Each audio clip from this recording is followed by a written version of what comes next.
I'm Jeff Newkirk, the host of Game Changers. I talk to people who have done something to make this world a better place. People who are working to make a significant and profound change. So it's simple. Inspire and educate, and let's go change this world. Welcome to the show. Hey, welcome back to the podcast, Game Changers. Thank you so much for tuning in this podcast. I know there are so many podcasts out there, and you chose to click play on this one, and I'm grateful for that.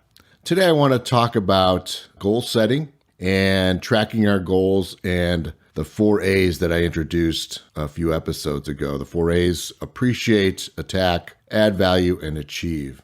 And a few episodes ago, when we talked about goal setting and making 2024 the best year ever, we went through some steps on how to develop those goals. Well, I want to know, now that we're partway through the year, how are you doing in achieving those goals? Now, if you're like me, we have a tendency to kind of fall off the wayside a little bit, get off the rails, and sometimes we need a redirect and somebody to help us stay focused on meeting our goals throughout the year. So I have my own accountability partner, and we meet every week, and once a month, we go through our goals and how we're doing.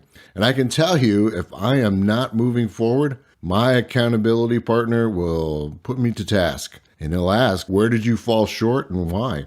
And sometimes that's what we need. We need somebody to just help us stay focused on those goals that we've set and the steps that we've put in place to meet those goals.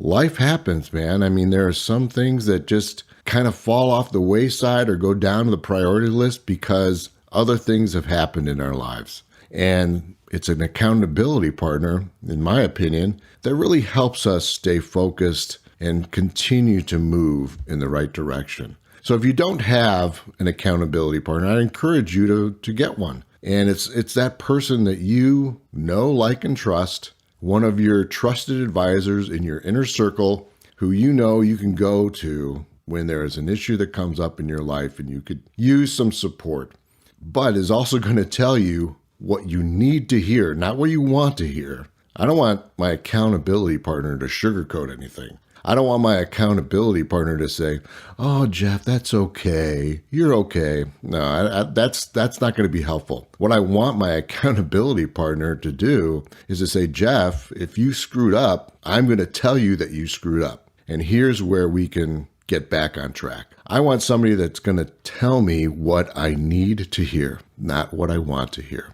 And my partner, who I'm so grateful for, again, we meet every week and we go over what's happening during the course of the week. And then once a month, we go through how we're doing on our goals. And I would encourage you to do the same.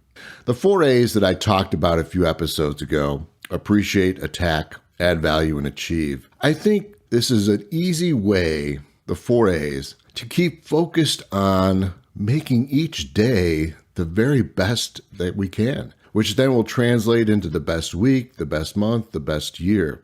But the 4 A's represent different mindsets and components of our life that we need to continually remind ourselves of what's important. So the first, appreciate. Appreciate basically is saying you have so much to be grateful for. You have a roof over your head, hopefully, food on the table, shirt on your back, and in the whole scheme of things, you're ahead of the game. If you have a job to go to, if you're earning an income and you're able to pay your bills, you're doing even better. So we all have so much to be grateful for, and sometimes we lose perspective on this. And one of the books that I've read recently, and I keep it close by, it's called The Energy Bus by John Gordon. And if you haven't read any of John Gordon's books, I'd encourage you to look him up. He's got a lot of great books out there. But The Energy Bus talks about always staying in a positive mental mindset. So when you are put into a leadership position or a responsible position where you are responsible for other people, whether it's at the workplace or in a volunteer organization, you lead from the heart. You lead with that thought process of, I am here to serve and help others. They're not here to help and serve me. I am here to help and serve others. And when you lead from the heart, a grateful heart, it's hard to go wrong. And remember, a grateful heart, it's really, really difficult to be negative when you have a grateful heart. Now, how do you keep a grateful heart so you always are positive? Because it's so easy to be negative. All you have to do is turn on the news and you can get negative. But that glass of water is not only half full, it's almost full to overflowing. And keep that in mind because, again, a lot of negativity in the world. But when we're positive and have a grateful heart, it'll keep us going in the right direction. And how do we do that? Well, I love the gratitude journal. And this year I had downloaded the Grateful app. And so I just put it right on my phone. If it's better for you to write your things that you're grateful for, that's fine too. But I try to have three things, I do have three things that I'm grateful for every single day. And I've said this before, it doesn't matter if they're the same thing 2 days in a row, 3 days in a row, whatever. But three things in your life that you are grateful for, document them. Put them in an app, write them down. Because when you're grateful and it reminds you of how much you have to be thankful for, pretty hard to be negative. And don't be afraid to go out and try something new. And if you fail, it's all part of learning. Some of us are so worried about being judged and are we going to be looked at positively, negatively, or are people going to make fun of us? Well, in case you haven't figured it out yet, we're all going to be judged. And you are not going to please everyone. And there is going to be somebody out there that's going to make fun of you. Guaranteed. I absolutely guarantee it. I know for a fact there are people out there that don't like me, don't appreciate what I'm doing with the podcast, but I can't let that impact me negatively. Because if I do, then I won't be moving forward. You've got to continually be of that positive mindset and always moving forward, which is a great segue into number 2, attack, the second A, attack. Now, again, don't get me wrong. I'm not saying be violent, but I'm saying that you have to be of the mindset to attack the day because if you don't, it will attack you back. What do I mean by that? Life is full of challenges. Life is full of uncertainties. And if you aren't ready to go with the flow sometimes, it's going to knock you upside the head and put you right down on the ground. So we have to be prepared for those things in life that could happen that we're not necessarily prepared for. But part of that is knowing that no matter what happens, we're going to continue to move forward. And I love the book Mindset by Carol Dweck. And it basically talks about having this growth mindset that we are always in the right frame of mind to take in more information, to learn and develop and move in a positive direction, as opposed to this negative, limited mindset that says, I can't do this, I can't do that. In fact, the word can't to me is like try.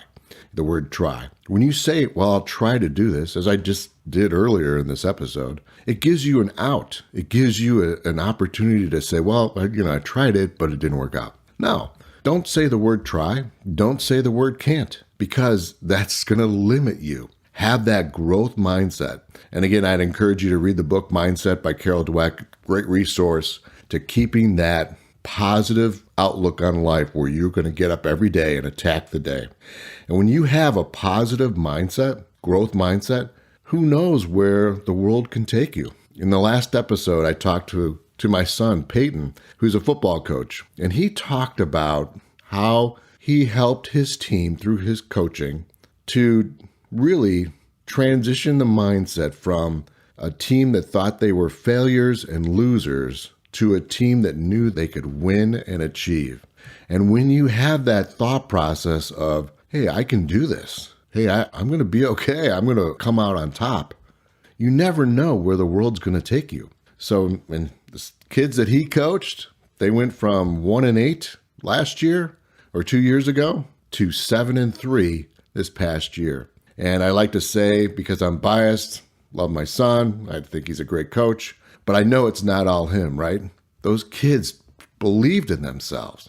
Now, it helped that they were told that they had a lot to believe in, that they had a lot of strengths, a lot of value that they brought to the field, but they had to believe in themselves and know that they could succeed. And that's why they went in such a big turnaround and won many more games than they lost last year. And that would be true if you look at any professional team. I like to reference the Detroit Lions. I mean, they were the bottom of the barrel in the NFC for many, many years. And look what happened over this last year. Dan Campbell has changed. He, along with the other coaches and owners, changed the mindset of that team, that whole organization. And the Detroit Lions, my guess is they'll be good for years to come because they've taken on that growth mindset, not that limited thought process. So attack, the second A. The third A, add value.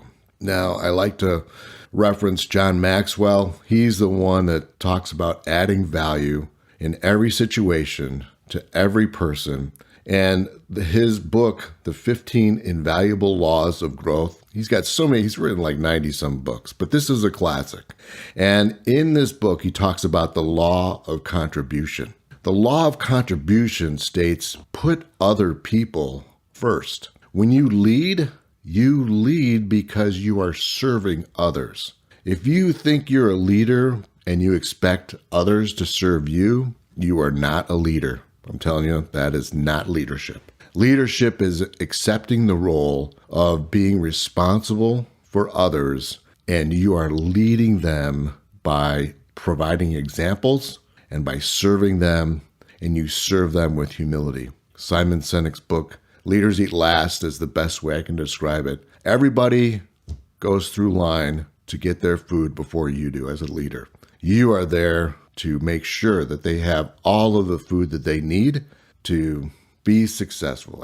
All the tools, the information, the data as a manager or leader, somebody who is responsible for others, make sure that they have everything that they need to be successful, and then provide the example for them to be successful. That's being a leader. And John Maxwell says it best in his book, again, The 15 Invaluable Laws of Growth and the Law of Contribution. Put people first. And don't let others own you. Another John Maxwell point. You're in control of your decisions. You're in control of your life. And I think back to the scene in Rocky Balboa. I love this scene where he's talking to his son. And his son is complaining because he hasn't gotten to where he thought he should in life. And it's because of this, that, or the other thing, or this person or that person. And what Rocky is saying is, don't limit yourself by other people. Don't let others dictate how far you can go in life. If you know what you're worth, go out and get what you're worth. But don't blame it on somebody else or some other thing because you haven't succeeded. You only have yourself to blame. And if you feel like you're being held back, then get in a situation where you're not being held back. Change your environment. Change your environment. You have the opportunity to add value to every single day, every single situation, every single person that you meet. And I can tell you, when you are adding value to other people, you yourself feel so much better because you know you're leaving this world a better place. When I talk to somebody, I want them to walk away going, man, I'm glad I talked to Jeff Newkirk. Well, I feel better now. I don't want anybody to walk away like saying, boy, that guy's a real jerk, or man, I'm sorry I ran into that guy. No, you should never have that thought process. Your thought process is, how can I make this situation better? How can I make this person feel better in their current situation? By adding value to that person, adding value to the situation, being positive, contributing to whatever the environment may be, whatever the situation may be. The easiest way to add value, easiest way, is to be friendly and say hello. Now that sounds super, super simple, and it is. But when you see somebody, you walk by somebody on the street or see somebody in a store or the office, hallways, whatever, say hello with a smile. You get on the elevator and it's just you and the other person or maybe a couple other people and there's total silence. Say hello. Just say hello. How's the day going? You would be surprised at the impact you would make just by saying hello. Some people, they need just a friendly smile to help them get through their day. You don't know what they're going through. You have no idea what they're going through. And so just by being friendly, you're adding value. So number 3, add value. Number 4, achieve. Now you've appreciated everything that you have. You're attacking the day with that positive mindset, that growth mindset. You're adding value to every single person, every single situation. And now you need to achieve. You need to be able to continue to move forward. I think of Grant Cardone and the 10X rule. We got to 10X it, right? I mean, we're not just going to go through one by one by one. No, we're going to add 10 times the value to whatever we're doing today. We're going to 10X it. Got another great resource for you to read, 10X by Grant Cardone. It's about really thinking, not only are we going to add value, we're going to add 10X the value. Because when we have that thought process of, I'm not just going to move forward a little, I'm going to move forward a lot. Like I'm going to do some things that are going to make a big difference. And when you take on that mindset, you will 10X it. You will achieve what you're looking to achieve. Now, talked about early at the beginning of this episode, tracking your goals. First step is you have to have some goals, right? And those goals, think about 10Xing those goals. So not only are you achieving those goals, you're tracking them, you know where you are today, but take on that Grant Cardone methodology and that thought process that says, I'm going to 10X it. I'm going to go through the steps that I need to 10 times the achievement that I thought I could achieve. The other reference I want to add here is The Power of One More by Ed Mylett. Now, if you've never listened to an Ed Mylett podcast, I encourage you to do so. This guy's got more energy. I love listening to Ed Mylett. I mean, when I listen to him, I'm ready to just run through brick walls. This guy brings it on. And what he is saying is, one more. Do one more thing. Whatever it is you're doing, do one more of it, because that will help you get closer to achieving your goal. So if you're at the gym, do one more rep. If you are on a walk, just go one more lap around the neighborhood. If you're, whatever it is, one more, of whatever you're doing will get you closer to achieving your goals. And when you have that mindset of 10Xing it or always doing one more, you're in the growth mindset. Just what Carol Dweck said in her book, Mindset. We're not limiting ourselves. We're not saying, I can't do that, or, well, I'll try to do one more. No, you're going to do one more. Do one more. And you're going to add so much value. And you will achieve more than you ever thought you would. And it's going to take massive action to make it happen. You can't be complacent. You can't be lazy. You have to continually move forward. So let's track those goals. Let's appreciate all that we have. Let's attack each day. We're going to add value to every situation and every person that we meet, and we're going to achieve. We're going to achieve 10 times what we thought we would. Thanks so much for tuning in to Game Changers. Today was a great day. Tomorrow is going to be even better. Peace, everyone. Find out more about the show at GameChangersWithJeff.com. And make sure you're following Game Changers on Apple, Spotify, or wherever you listen to your podcasts. We are everywhere. Never miss an episode. We appreciate you listening. Grateful for your following.